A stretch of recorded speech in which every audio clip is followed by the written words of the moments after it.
Hello সবাইকে, এই যে ওয়াল হ্যাঙ্গিং আর্টটা দেখছো, এটা সম্পূর্ণ কার্ডবোর্ড দিয়েই তৈরি করা। তো চলো দেখাই কিভাবে এটা আমি তৈরি করলাম।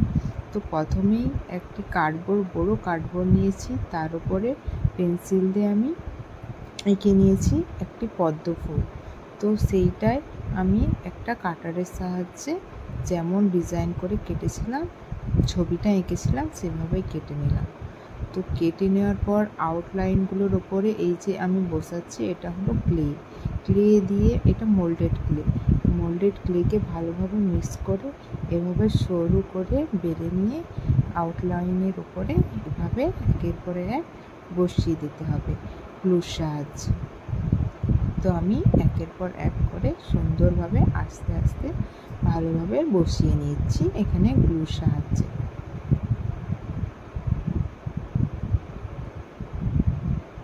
তো আমার বসানো শেষ হয়ে গেছে, এরপর রং করার পালা। তো রং করার জন্য এখানে আমি একটি ভায়োলেট কালার ইউজ করছি, বেগুনি কালার। তো সব যে আউটলাইনগুলো করেছি তার ভিতরে এভাবে সবগুলোতে এই বেগুনি কালারটা করে নেব।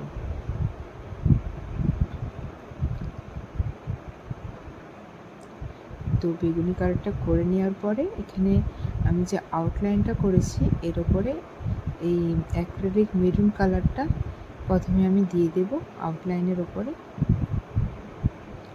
তারপরে এটা মেটালিক কালার, গোল্ডেন কালারটা এভাবে করে নেব আমি।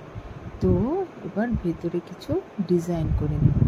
এখানে গোলাপি, হলুদ আর কমলা রঙটা ব্যবহার করেছি। ঠিক এভাবে আমি ডিজাইনটা করে নিচ্ছি।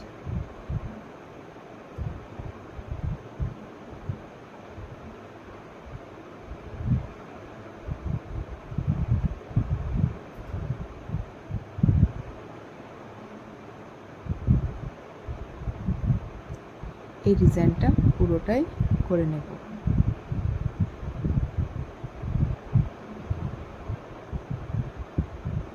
এরপরে কিছু ছোট ছোট মিরর, এই ডিজাইনের মিররগুলো সাইডে এভাবে বসিয়ে নেব।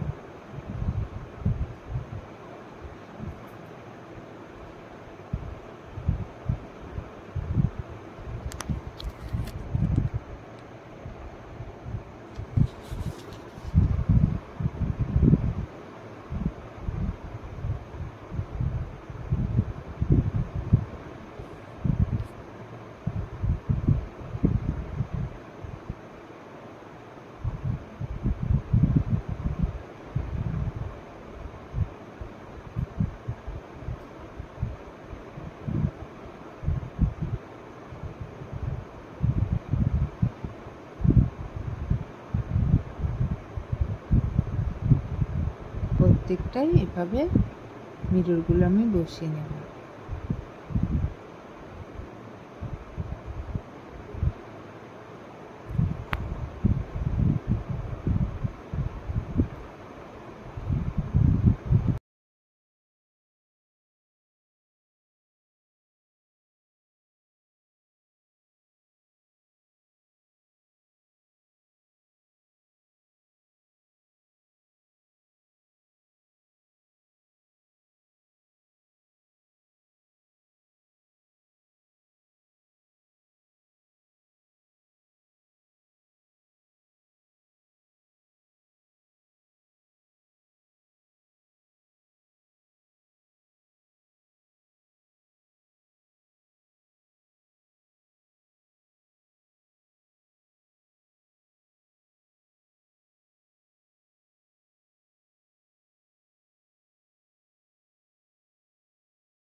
তারপর এখানে একটি কাটা কম্পাসের সাহায্যে এই পাপড়ির নিচের 3টা পাপড়িতে এভাবে এরকম ফুটো করে নেব।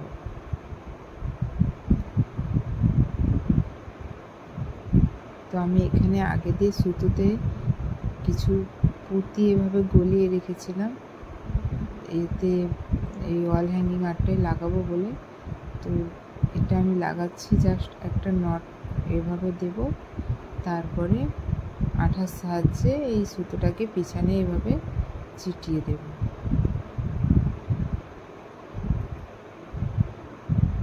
এভাবে আঠার সাহায্যে পিছনে চিটিয়ে দেব। বাকিগুলোও এভাবে করে নেব।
প্রায় কাজটা শেষ হয়ে গেছে।